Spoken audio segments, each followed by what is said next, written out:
บายดีFCทุกคนมื้อนี้ค่ะบ่าวใส่ค่ะไปเสียหญ้าสวนเด้อเสียหญ้าสวนมันต้นเนาะมันต้นในขณะย่างมาเอารถ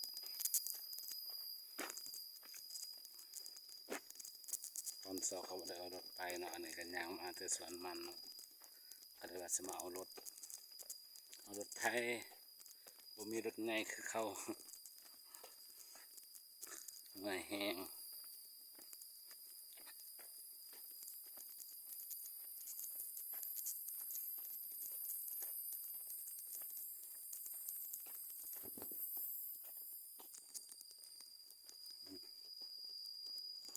สภาพเส้นทางที่หักยางมา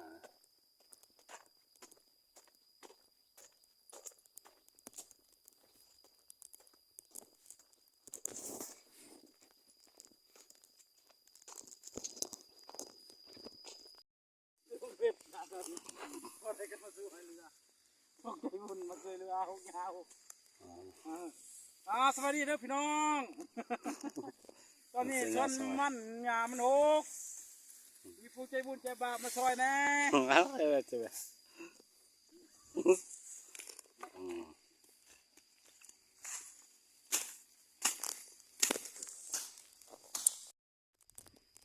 สบายดีอันนี้ ยามสวนมันเนาะนี่โอ้ยบ่แม่นสวนมันเด้อสวนหญ้าเด้อนี่สวนหญ้าสลวดบ้านข่อยเอิ้นหญ้าสลวดบ้านทุกคนเด้อเอิ้นหญ้าหยัง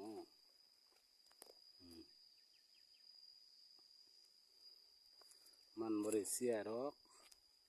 เต็มแต่หญ้ามันก็ตายได้ได้ปลูกต้องได้ซ้ำไหม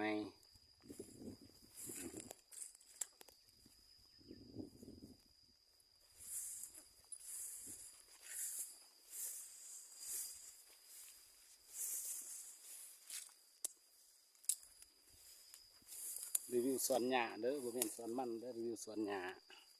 ให้ทุกคนเบิ่งใครจะดีก็มาเสียซอยนี่เด้อเมื่อยแห้งแล้วเด้อเสียหญ้าบ่ทันแล้วจักเทื่อปลูกอีกมันตายได้ให้ทุกคน